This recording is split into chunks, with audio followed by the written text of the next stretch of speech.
Hi, my name is Jackie. I was diagnosed with type 1 diabetes when I was 8. I play hard because that's how I do everything. I always push myself to be the best that I can be. Type 1 diabetes does not stop me from doing the things that I like to do. Hello and welcome to Teen 1D, the podcast for teenagers and young adults living with type 1 diabetes. The podcast is not intended as a substitute for professional medicine advice or treatment.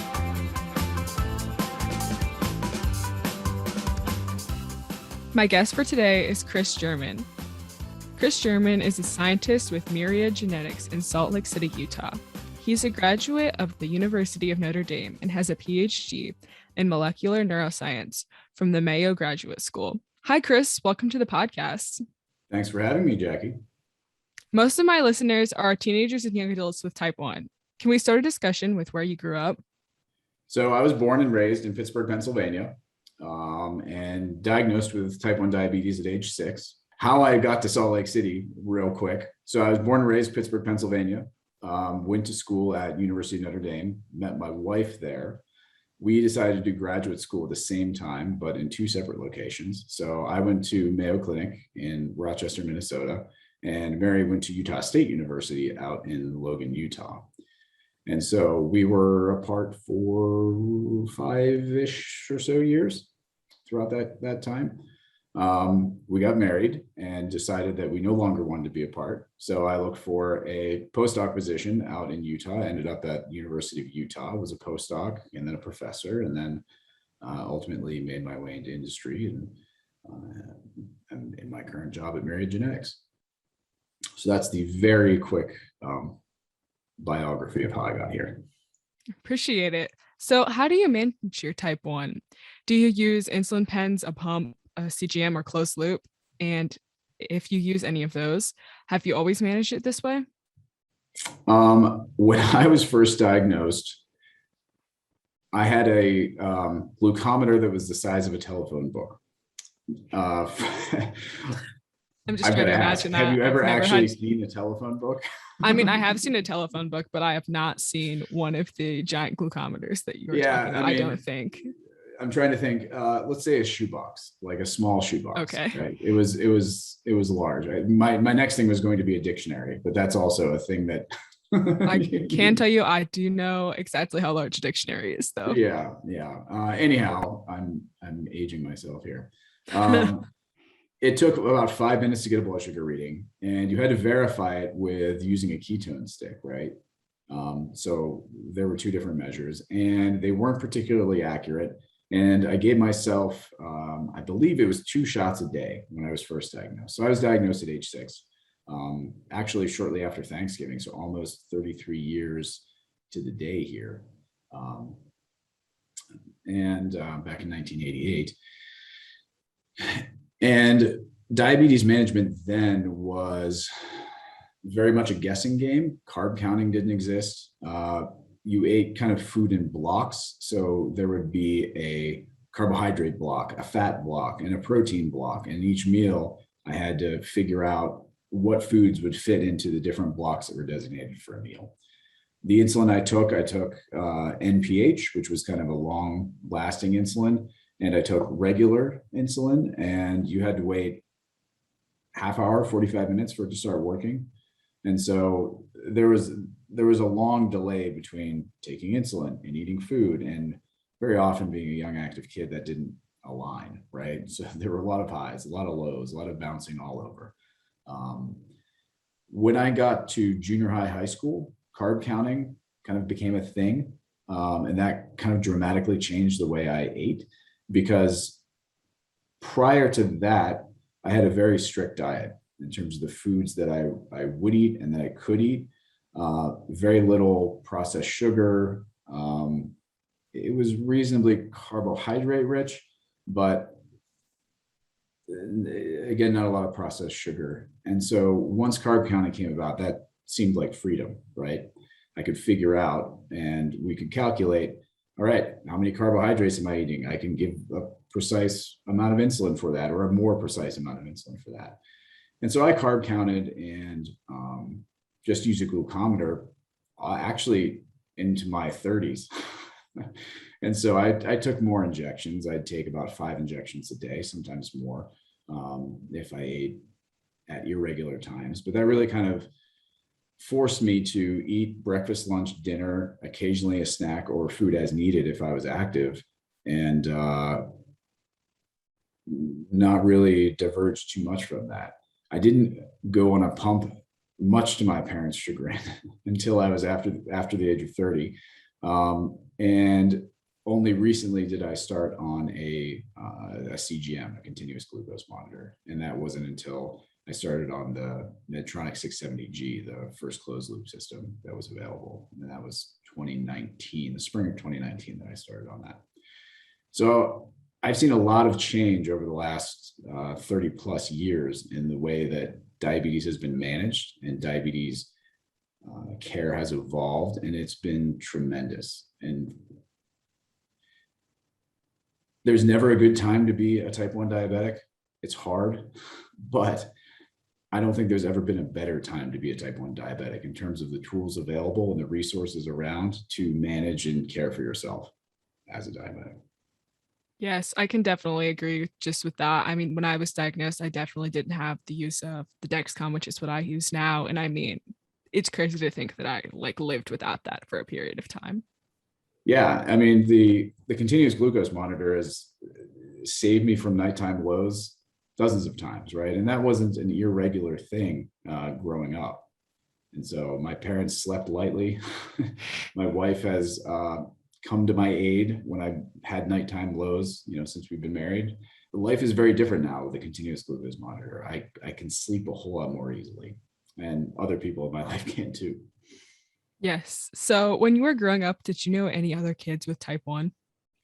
I did. I knew a few. Unfortunately, actually, one of the first people I met with type 1 diabetes, a girl named Lori Lust, she passed away. She was 2, 3 years older than me. And I want to say she was in junior high and I was still in elementary school. So I had only had diabetes for maybe 3, 4 years. And she passed away in her sleep. Oh, wow. It wasn't clear to me, and I still don't really know if it was diabetes related per se, or maybe another underlying medical issue that she had. But that was a pretty formative thing. And so I knew a handful of other kids growing up with diabetes, but I was the only one in my high school and in my junior high and elementary school, kind of within a year or two, right within my cohort, that had type 1 diabetes. So in that way, it was a bit lonely. I met more people with type 1 diabetes at college. I mean, the number of people that you associate with expands, right? Definitely. And I knew people through JDRF as well. So it wasn't as though I was completely in isolation. And when I was a younger kid, I definitely had play dates with other diabetics, and I went to a diabetes camp growing up. And so there was camaraderie and friendship through those things. Yeah. So then moving on to another topic, at what age did you become interested in the science aspect of your life? I was interested in science from a pretty young age, and it stemmed from my interest really in space and in planes. When I was a very young kid, I very much wanted to be a pilot. Learned very early on that was probably never going to happen being a type 1 diabetic. So that was a tough pill to swallow. In fact, back when I was in third grade, JDRF had a walk, and the reward for whoever raised the most money was a trip to space camp. And so I spent so much time and so much work raising the most money that fall to get this trip to space camp. And I did, and it was fantastic. And it was a formative experience. And it really cemented my interest in the physical sciences, at least. I got interested in biology a little bit later, but it was bittersweet because it was a phenomenal experience and a great time. But I also realized that this is something that I could never actually do. And actually, what really kind of made the decision for me that biology is something that I want to pursue, I had an opportunity to spend time in a type 1 diabetes lab with a researcher named Dr. Philippe Halben at University of Cantonal in Geneva, Switzerland.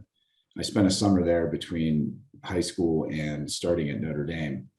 And I mean, what you're allowed to work on as an 18-year-old with no previous laboratory experience is very limited, but it was pretty phenomenal experience. And I learned a ton, and that really kind of cemented my interest in pursuing biology in some form or another. So Yeah, that sounds like a great experience. was very lucky to be able to do that. I just know that some of our listeners may be choosing what colleges to apply to right now or are already in the decision making process. Could you share how you ended up at Notre Dame? I come from a family of Notre Dame graduates. My father and my uncle both went to Notre Dame, and it turns out I have a younger sister who's a year and a half younger, and a brother who's 8 years younger, and they both went to Notre Dame as well. So it's very much been a family affair. I didn't intend that to be. I applied to 11 different colleges, and I was very indecisive. Basically, I went out to Notre Dame, and I went on 3 or 4 other college visits, and just the quality of the teaching, the quality of the campus, and really the opportunities that I could see getting my degree there were what really drove me to pursue a degree there. You know, other colleges in the running were Villanova, Bates up in Maine.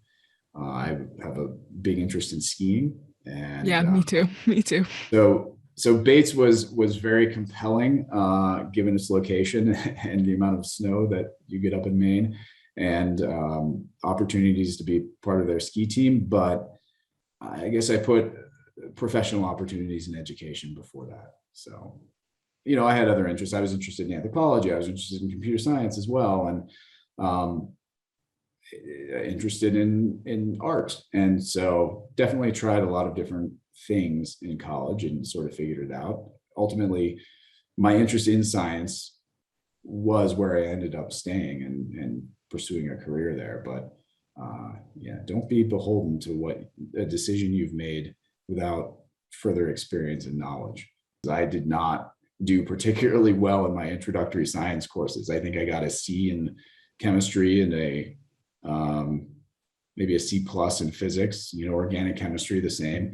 Turns out, like, the classes that I did some of the worst in are those that in my professional life have actually had some of the most direct application. You know, some of the work I did for my postdoc, or actually much of the work I did for my postdoc, is in substances of abuse. And so there's a lot of chemistry involved when you're preparing all of the drugs that you're going to be using for the experiments and whatnot. So Yeah, I can the only courses that I imagine. didn't do particularly well in, and actually applying the concepts learned almost every day in my actual profession later on in life. That really is ironic. Yeah, yeah. Some of the things in the courses I've taught as well at the university level or at the graduate level are the things that I did not excel in university. So don't be dissuaded because you've gotten a bad grade. Thank you for that. Okay. And so I know you just talked about some of your lab work. So how do you handle low blood sugar if you've had it happen, well, in a class or a lab?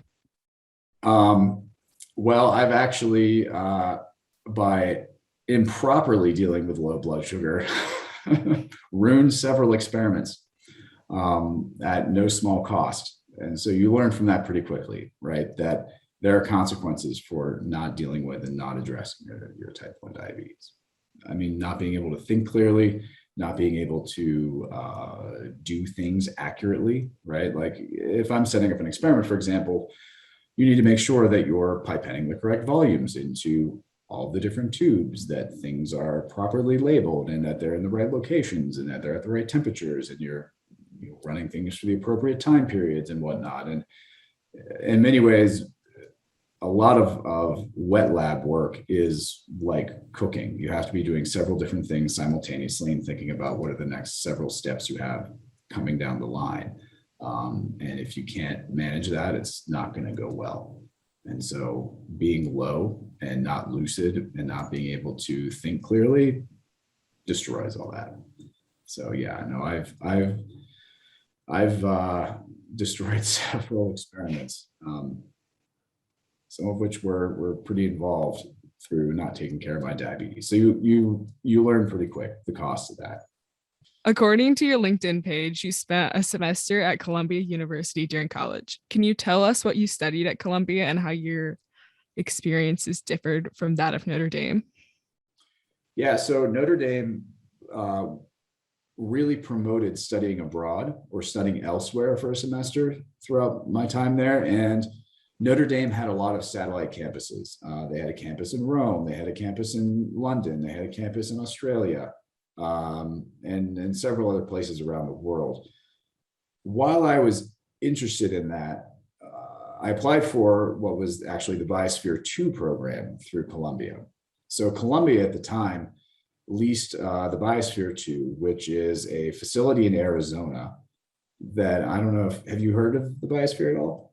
No, I have not. So the Biosphere is an interesting place. It was originally designed and set up to function as an experiment to see if people could live in a self-contained, an entirely self-contained environment for years at a time and sustain themselves. And the goal of the biosphere, there's a very long history, and there are several very good documentaries that kind of talk about the history of the biosphere. The initial goal was that it was a trial to move humanity off of Earth, right? The idea being that if you're going to go and live on the moon or on Mars or any other planet, you've got to figure out how to live in a contained environment that has all of the oxygen you need, all of the water you need, all of the energy that you're going to consume, as well as all the food, right? And then process all the waste and so on.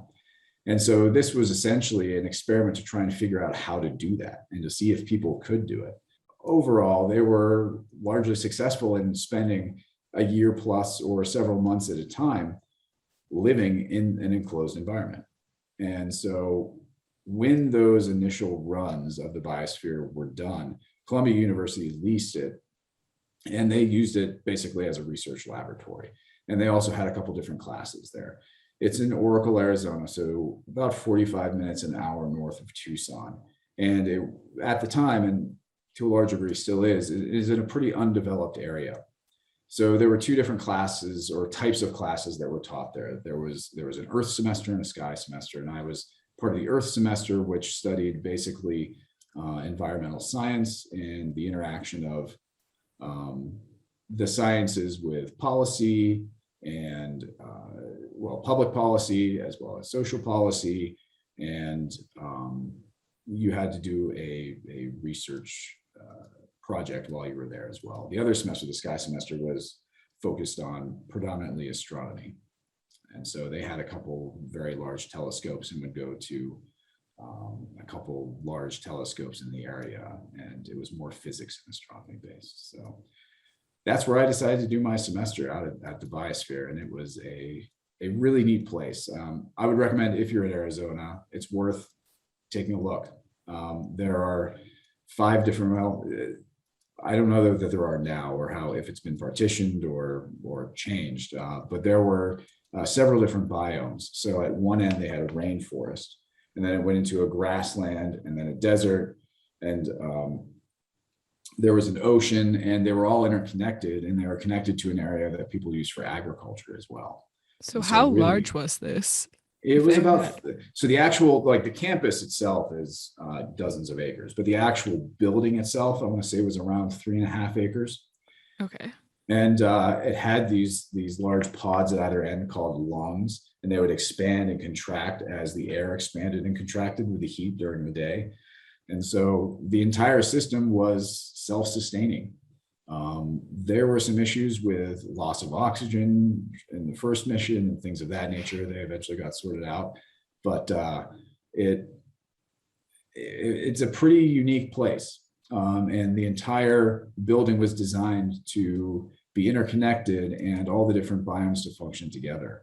And so really one of the things that came out of it was an appreciation for all of the work that all the other biomes did, from cleaning the water to producing oxygen, right, to scrubbing the air. And all of those environmental services are really important.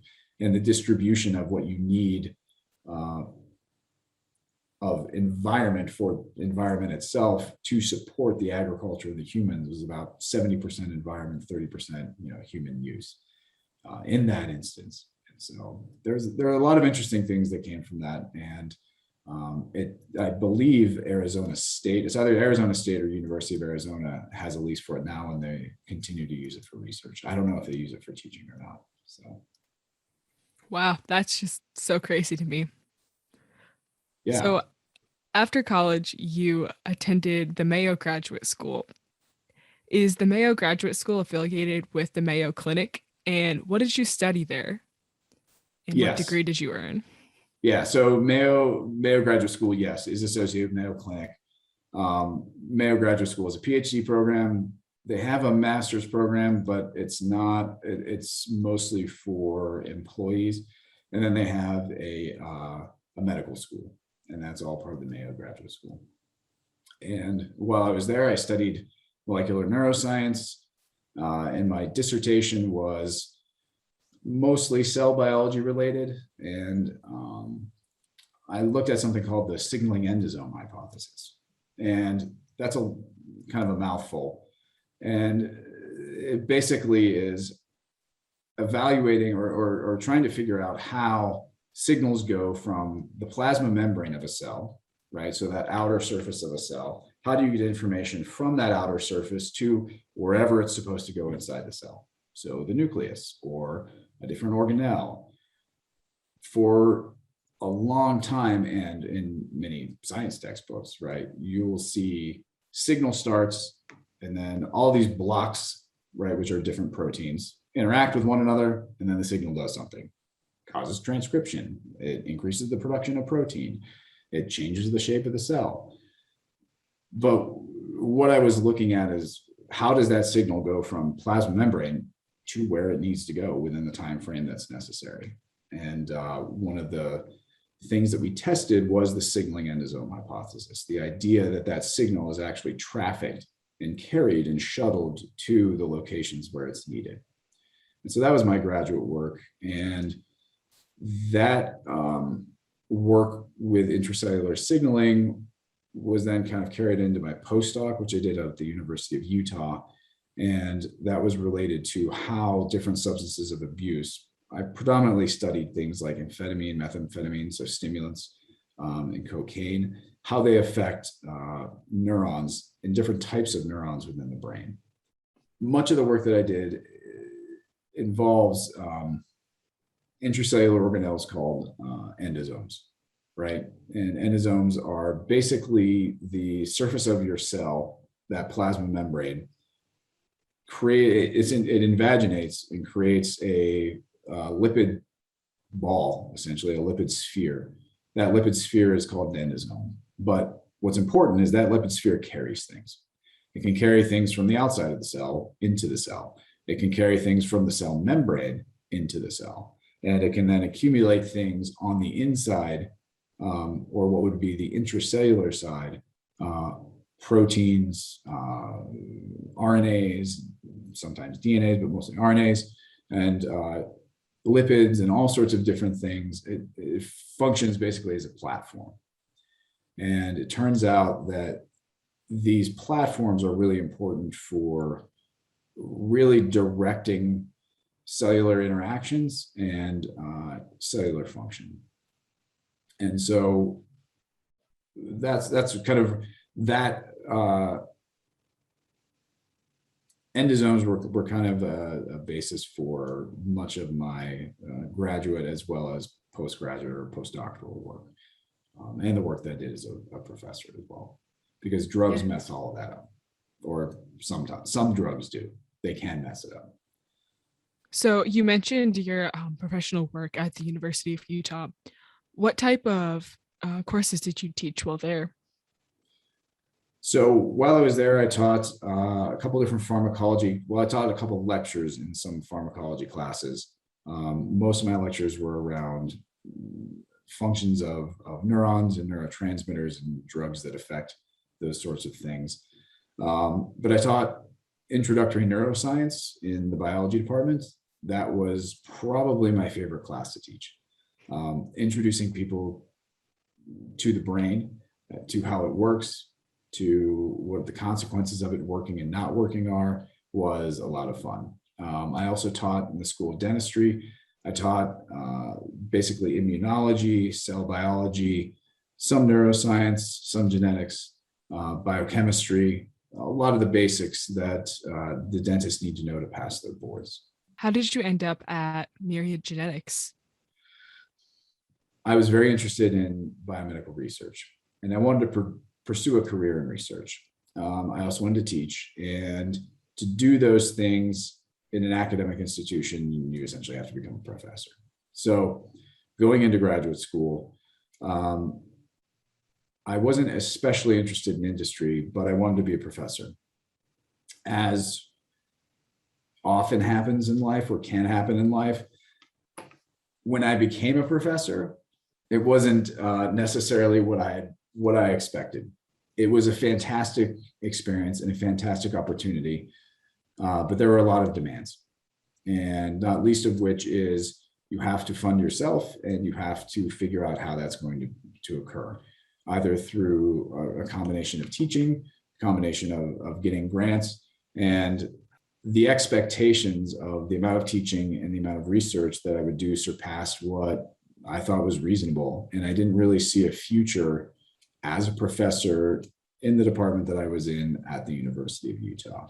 This coincided with us having our first child, Robert. We have two sons. He's now 3.5 years old. And my other son, Thomas, he's 8 weeks old. I didn't want to be in a position where I had to work even more to receive less, basically, financial support and not have the time to spend with my family. A lot of professors, especially in the biomedical sciences, right? It's very different in different fields, but at least in my field and at the University of Utah, and different departments in different universities are very different. Many professors are hired and are required to do some form of teaching, but much of their support comes from research. And maintaining that is very difficult, at least in the biomedical sciences. The likelihood, for example, of you getting a research grant at any given submission is less than 10% of the grants at any given time are funded. Wow. And so if I'm submitting a grant as a young investigator, and I have between a 5 and 10% chance of it getting funded, you got to spend a lot of time writing grants and putting together ideas and being told no. And, we had some success. We had funding for sure. But it's an ordeal to maintain that. So I saw on your LinkedIn profile that you respond to FDA inquiries and that your work involves submissions for Class 3 devices. What is a Class 3 device? What is a Class 3 device? What is it like to work with the FDA during the approval process for one of these devices? As many of us are waiting for the FDA approval of different Type 1 devices, it would be interesting to know more about the approval process and how it works. I guess piggybacking off of the last question, I just wanted to try something different and move into a different field. Myriad Genetics is a large in vitro diagnostic testing company here in Salt Lake City.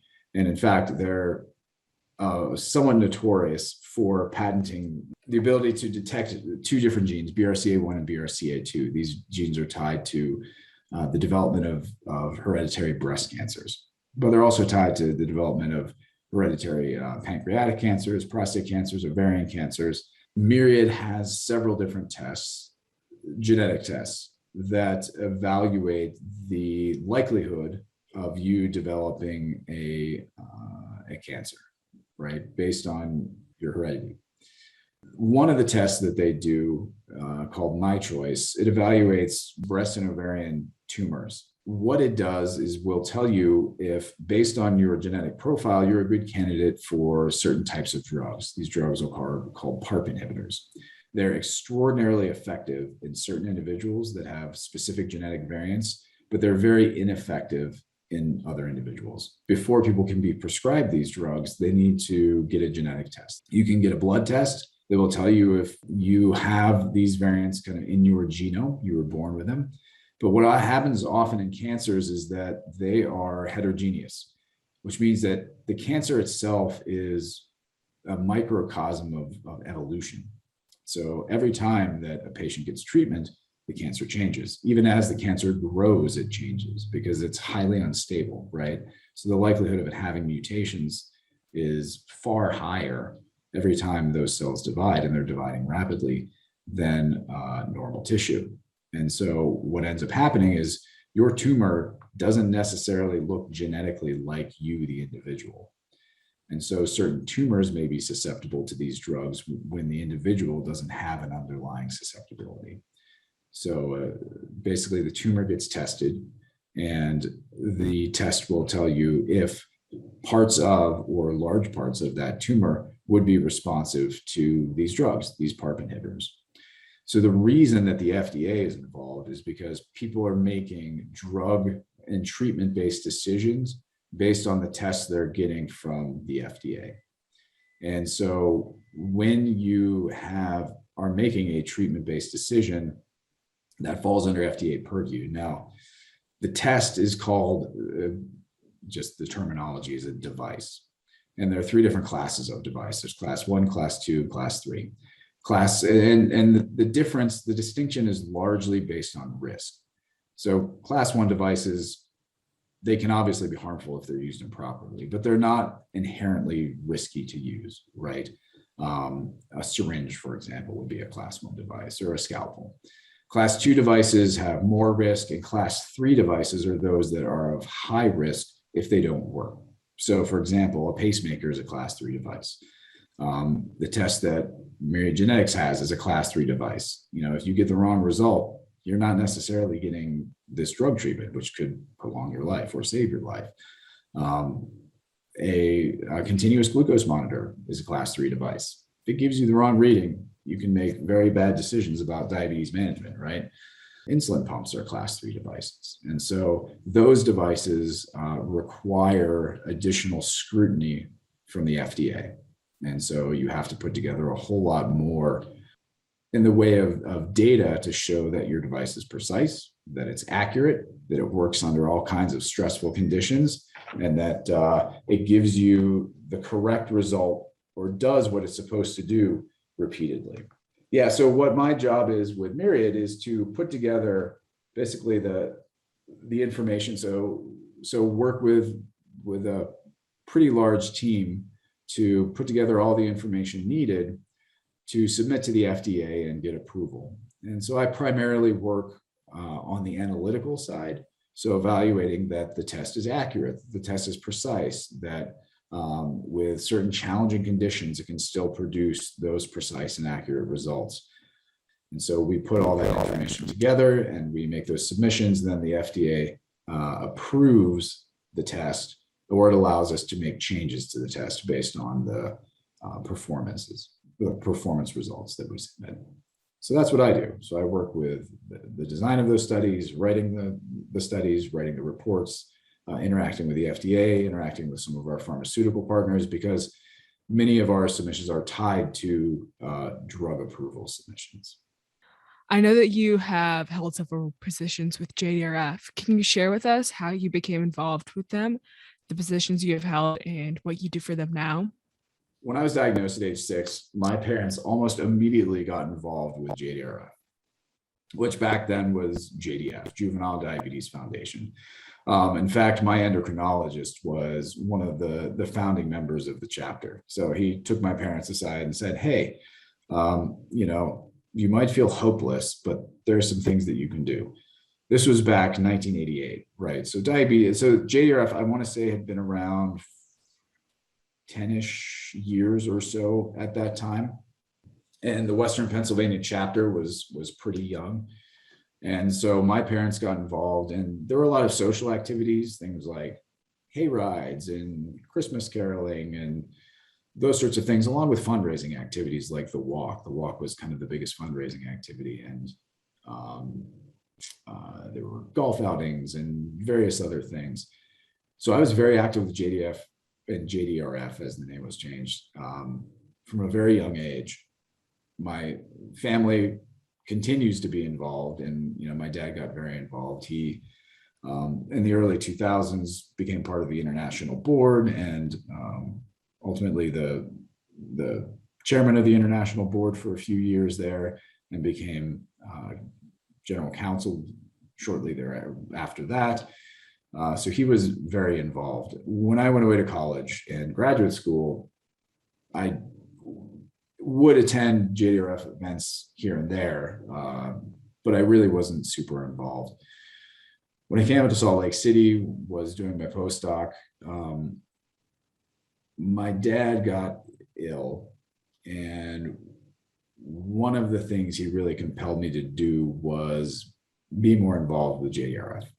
Between his request and a feeling of obligation because of all of, quite frankly, the fantastic things that have happened in diabetes management and care that are a consequence of JDRF's involvement, I decided to become involved.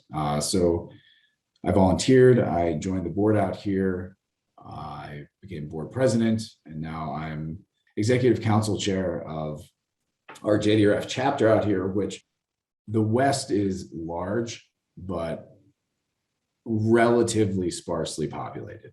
Then there are a lot of diabetics in the West, for sure.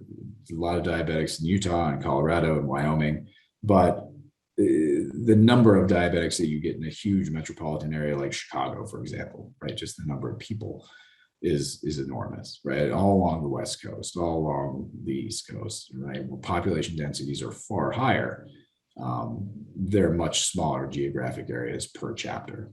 Do you have any advice for how listeners can find out more about JDRF and how to get involved with their JDRF chapter? Yeah, go to jdrf.org. Really just search JDRF in any social media.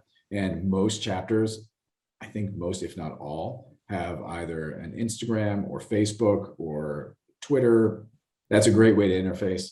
There are usually several different events over the course of the year, many of them now digital, but that's a great way to get engaged with the community.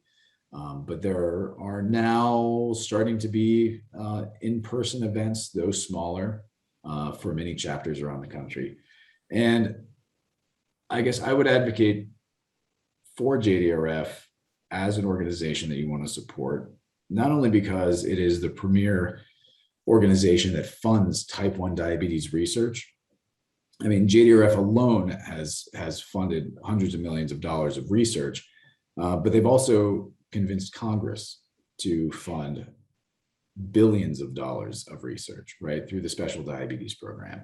That is a very unique thing. There is no other disease that has its own legislation to fund research in such a targeted way. And much of that advocacy was done by JDRF back in kind of the mid to late 90s. That's when that program got off the ground. And it's been funding type 1 diabetes research ever since. Growing up with diabetes, the treatment options, the management, the tools that we have available are completely different now than they were when I was diagnosed.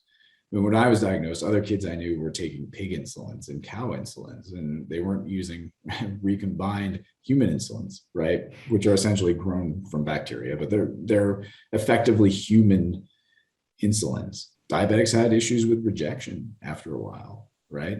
And that's fatal, or it can be fatal. Now we have smart insulins on the horizon, and some of these insulins are phenomenal. Some will detect the blood sugar and change their structure so that when you have low blood sugar, those insulins are no longer effective, right? They will not continue to drive your blood sugar lower. Like, that's pretty phenomenal.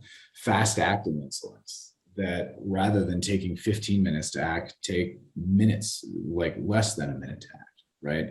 One of the biggest problems for me, and I think a lot of people on pump therapy, I mean, tell me if you have this problem too, is that you take insulin and you still have to wait 15 minutes. And if you don't get that timing right, sometimes your blood sugars plummet, sometimes they'll go high, right?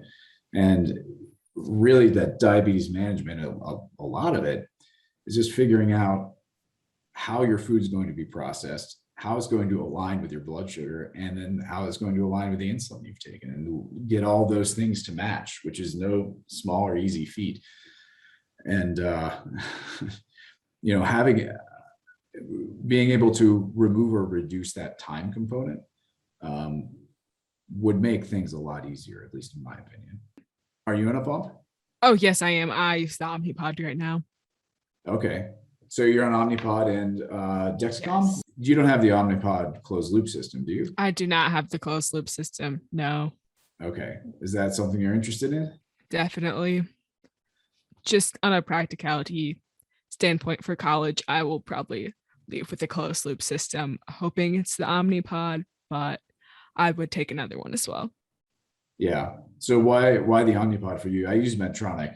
Just more of like, I'm a really active person, and just to avoid the tubing part of that. I hear that. How is the Omnipod though in terms of its bulk? I genuinely don't notice that, but I have been using it since I was 9, so I cannot Okay. speak for everyone. Have you knocked it out at all? Or like lifted it out? Definitely. Yeah. I have been known if it gets like really sweaty and will not stay on. Like I've been playing at a basketball game, I'll chuck it into just the floor and keep going. Yeah. So then, can you continue to use the same Omnipod after it's come out, or do you need to? No, you get a have new pod? to put on a different one for every time that you use it. So they send you a box with about 10 inside, and then you get to use that for every 3 days. You have to change it. That's not too dissimilar. The Medtronic infusion sets that I use are three. I mean, they say 3 days, but you can get more out of it depending upon how much insulin you put in the cartridge. So yeah, you get about 3 days before you have to change them. The tubing, I can definitely understand that being a problem. But what's nice is that very often when I'm active, so I've done things like CrossFit. I don't swim a whole lot, but I do a lot of skiing, a lot of biking, things of that nature. And if I'm doing a physical activity where the tubing will get in the way, just take it out. I mean, chances are, if I'm being that physically active, I either will dramatically reduce or stop insulin delivery whatsoever. And so taking it out really isn't a burden, especially if I can keep it in my pocket or nearby. So I still get the glucose sensor readings. You just talked about the activities that you do in terms of movement. So I saw a Facebook post saying that you plan to hike a mile for every year since your diagnosis. And so this was in 2020. So did you end up walking all 32 of these miles? I did. Walking 32 miles isn't very hard. I mean, Okay. over the course of a month, that works out to just over a mile a day. Oh, okay. Right? I was thinking like this is like one big 10-hour No, session. I didn't do 32 miles all at once. So during COVID, when all of the JDRF walks went digital, they had a campaign to get people to walk as many miles as they could. I think they wanted to hit something like 16 million miles walked. I don't actually know Wow. what the number of miles walked were. But so for that month, that walk month that we had, I decided I'd make sure that I walked a mile for every year that I had type 1 diabetes. I was fortunate enough to be able to work remotely, and my wife was as well throughout the entirety of COVID. And so while that was hard with at the time, a 2-year-old, we pulled him out of daycare. I would work mornings, so from 7-ish or so in the morning until about 1:32 in the afternoon when he'd wake up from his midday nap. And I'd take him from 2 until he goes to bed around 7. Those afternoons, I got to spend a lot of time hiking and biking and going to the zoo and the aviary and just spending quality time with him that I wouldn't have otherwise had. So I feel both really fortunate for that, but it was also exhausting because, then he'd go to bed and I'd have to finish up my workday and have to volunteer and then do all the other things that, life requires. So for that year and a half, it was pretty exhausting, but it gave me the opportunity to get out on a lot of hikes. And, our son, Robert, he loves hiking now and he loves being outdoors. And I think that's part of it. Just taking them outdoors 4 or 5 times a week to go for a hike, or go throw, almost every day we just throw rocks in the stream, the park across the street here. And so hiking the 32 miles wasn't extraordinarily difficult. Okay, I was imagining just the one big session, like you walk up at 4 in the morning and we're like, today is the day. There are lots of people out here that do that sort of thing. I have a few friends that are ultra runners that run 100+ miles in a given time. I mean, they're doing it for 20+ hours, right? That's not me. I enjoy more contained periods of endurance activities. My wife and I and a lot of our friend group backcountry ski. So we basically go off piste and hike up to the top of the mountains and turn around and ski down and do it again, and spend anywhere from 2 to 10 hours doing that at any given time. So that is a challenge to manage my diabetes with that. Yeah, for sure. I can only imagine. A lot of snacks, a lot of monitoring. The continuous glucose monitor has been phenomenal for that, because it will tell me on my downtrends, and it will alert me before I start to actually feel it. And that has been extraordinarily helpful. Prior to that, I would start feeling it and then I'd start eating, and I'd basically just be chasing lows. And one of the things that I found that I have a problem with personally is, then if I go low and I eat, figuring out what compensation is required for the amount of carbohydrates that I eat, right? Because I don't want to undercompensate, give myself no insulin, right? So for example, if I eat a Cliff Bar that's 42 grams of carbohydrate, it's hard to know if my degree of physical activity at that time requires all 42 of those grams, or if I should be taking some insulin, or if I need to eat more than that, right? And so then you have to wait for blood sugars to be on the upswing, and then when they're on the upswing, if you maybe have to take insulin, and then you're basically on this roller coaster of blood sugars up and down, and that can be challenging. That can be hard. So as we close out our episode, I'm going to ask these following 2 questions. Do you have any advice for teenagers and young adults on managing their type 1, selecting a college, transitioning to life on their own, choosing a career path, or anything else? Don't be too hard on yourself. Diabetes is hard. It's hard to manage even in the best of circumstances, right? Blood sugars are affected by literally thousands of different things that can influence the way you feel, the way that your blood sugars respond, right, to the emotions that you're feeling, to the food that you've eaten, to the time of day, to the physical activity you've done, either acutely, right, within the last hour, but also 2 days ago. When I don't exercise regularly, my blood sugars are much harder to control than when I do. But when I do exercise regularly, I need to change the way in which I treat myself with insulin. And so it's a very dynamic disease that requires constant attention. And there's a lot of fatigue there. And it's easy to get burnt out. And I definitely have gotten burnt out. I mean, it's going to happen. It's hard.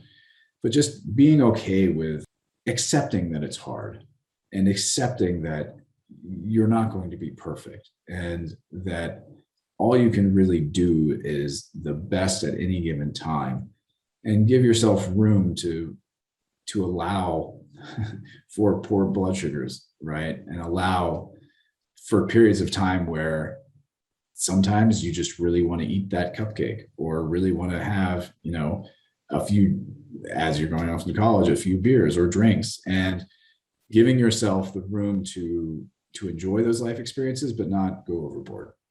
One of the things that modern diabetes management allows is far more precision, far more accuracy, and I am extraordinarily grateful for that. When I was born, or I guess in my cohort of diabetics that were born around early 1980s, that were diagnosed around the early 1980s,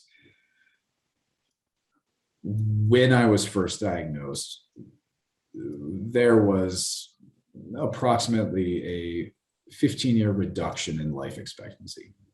right, for a type 1 diabetic within that cohort. Now, the same cohort, so the same people that were born in the early 1980s that have had diabetes for roughly, the 30-ish years that I've had it, now the reduction in life expectancy is right around 11 years, closer to 10. So really, over the course of my lifetime, changes in diabetes management, diabetes care have given me back 5 years of my life, or 5 years of life expectancy. That's pretty That's phenomenal. insane. And so, when I talked about why I got involved with JDRF, I did have a sense of obligation, because I was asked to do so, and I very much wanted to do so, but also a sense of gratitude that this organization that has raised so much money and put resources towards creating things like the artificial pancreas systems. I mean, without JDRF support, I don't know if those would be on the market, but they're here now, and they quite literally give diabetics more of their life back. I think if you're diagnosed with diabetes now, like, the reduction in life expectancy is almost negligible. And that's pretty extraordinary. Yeah, it really is. Something I think about a lot is when I was probably your age, a teenager, I would think semi-regularly about what is a cure.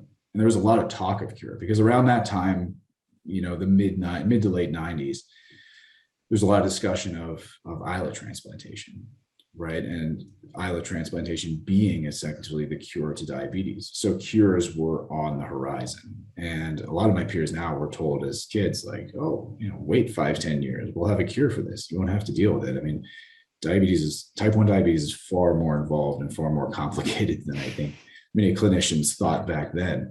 And so we're still waiting on a cure, but effectively having a device that can tell you your blood sugar any minute of the day accurately, adjust your basal insulin and provide you basal insulin, and allow you to effectively eat whatever it is that you want, provided you have a reasonably good idea of what it is you ate and how many carbs like you've consumed. That, to me, 20 years ago sounded like a cure. It's not a cure, right? It's not, but it sounded pretty amazing. And now we have it. So with all the amazing technologies that are on the horizon, not just for diabetes management, but for actual cures, or things that are even a step closer to a cure than an artificial pancreas system, I'm really hopeful about the next 10 years, 15 years. And, I bet that when you're my age, hopefully diabetes is an afterthought for you. It's something that you had to deal with, and not something that you have to deal with. It's definitely moved in that direction within the course of my life, and I only hope, and honestly, like, with the number of studies that are in phase 2, phase 3 clinical trials, there should be within your adult lifetime things that make diabetes far easier to manage and to deal with. I hope so. And then for last question, finally, because all of us are more than type 1 diabetes, can you share any books, TV shows, or movies that you recommend, or anything else you'd like to share that you do in your free time? Well, as I mentioned, I like to spend a lot of my free time, when possible, outdoors.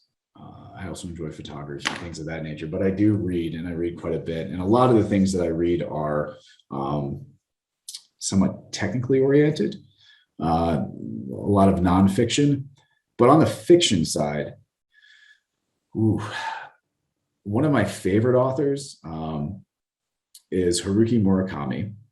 He's kind of a writer of fantastic realism. So basically, the world as it is, with some slight alterations, right? It's similar, but not exactly the way that we would expect the world to be. One of my favorite books is Hard-Boiled Wonderland and the End of the World. That's a favorite of mine. Another author I like, Peter Carey. He wrote My Life is a Fake. That's a fantastic novel. We've seen, I like The Expanse. I like Westworld. I like science fiction type television shows for sure. Um, Growing up, I've always been a huge Star Wars fan. So it's interesting to see all the new Star Wars movies that have come out recently and all the different spin-offs and things of that nature. Thank you so much for agreeing to be on here today. Absolutely. Tell me a little about you and your challenges with type 1 diabetes and how you handle it. Okay, so some of the challenges that have stood out the most. So when I was at actually a diabetes camp, and then a day before I was supposed to play a basketball game against one of my friends, I had a seizure. So I had 2 seizures in total. Not sure if that was diabetes related or not, but things have cleared up. So that was 3 years ago, and I've not had any experiences like that since. But it's really just the constant of everyday management that's Yeah. kind of the struggle And for do me, at you least. feel exhausted by it? Sometimes, but I almost feel now it's more just part of the routine. Yeah. And it for me, it became more and more part of the routine. But diabetes teaches you some things pretty quickly. Yeah. You're accountable for taking control of the disease. And if you don't take on that responsibility, and if you don't accept that accountability, you're the one that suffers. I definitely wanted to escape diabetes when I was a teenager, but every time I tried, diabetes would remind me that it's with me permanently. Yes. So better to deal with the devil you know than to let it manifest into something unknown, unexpected, or something like. I'm not saying that your seizures were at all necessarily diabetes related Oh, or management related, but not caring for yourself with diabetes yes. can result in far worse outcomes. I've tried my best to manage my diabetes, and I'd say throughout the course of most of my teenage through adult life, my HbA1cs have been around 7. I think a handful of times I have a few below 7, but the majority of the time, like between 7 and 7.4. So reasonably good. But nonetheless, like I've had, and I'm starting to get diabetes related complications. I've been diagnosed with early stages of glaucoma, and that requires constant management as well. Despite best efforts, diabetes is going to wreak havoc on your body. And so I try to do my best to take care of myself, knowing that really what I'm trying to do is hold off all the negative consequences. If I don't deal with it, those just come sooner.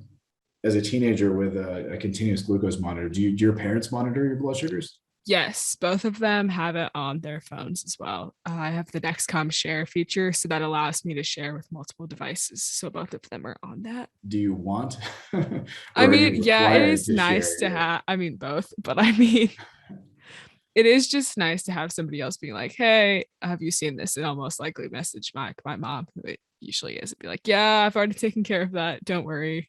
As I mentioned, like my parents gave me an extraordinary degree of latitude and freedom when I was a kid. I mean, I remember third, fourth, fifth grade going over to friends for sleepovers and playing Yes. after school. And like, I had my big blood kit in my backpack along with my, vials of insulin that were in a little cooler. So I was always lugging around like 20 pounds of stuff on my back. I'm amazed at what my parents kind of went through to allow me that degree of normalcy or supposed normalcy in childhood. In middle school, I would skateboard and take the T downtown and go to concerts, and had an amazing degree of freedom at a time when there were no continuous glucose monitors. My parents basically had to like, here's your diabetic stuff, here's some food and glucose tablets, like here's a pile of quarters, call us if something goes wrong, and trust that I was going to take care of myself. Fortunately, I did. I mean, there are a few times where I had experiences with friends that were they not there, who knows what would have happened, right? I went low and They were able to give me food and take care of me.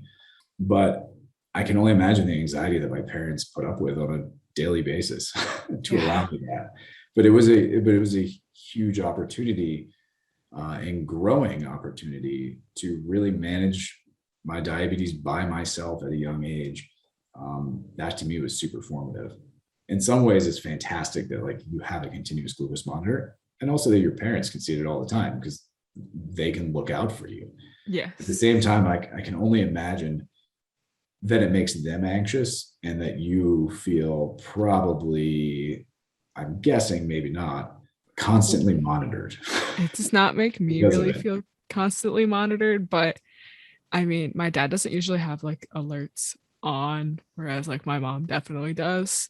Most of the time, the alerts are like only set like super high or super low values. So like usually I'm just the person that's taking care of it.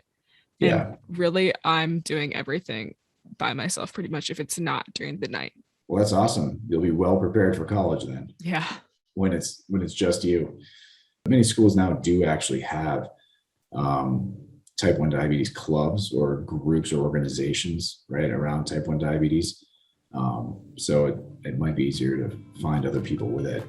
Make sure everyone that you're friends with is aware of it, for sure. Teach them the symptoms of both highs and lows, and if you are in need, what to do. Thank you for coming. Yeah, appreciate it. And thank you for asking me.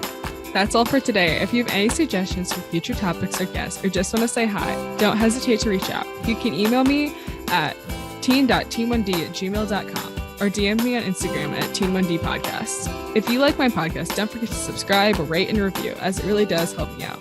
Thanks so much for listening, and don't forget to tune into next week's episode. Have a great week. Bye.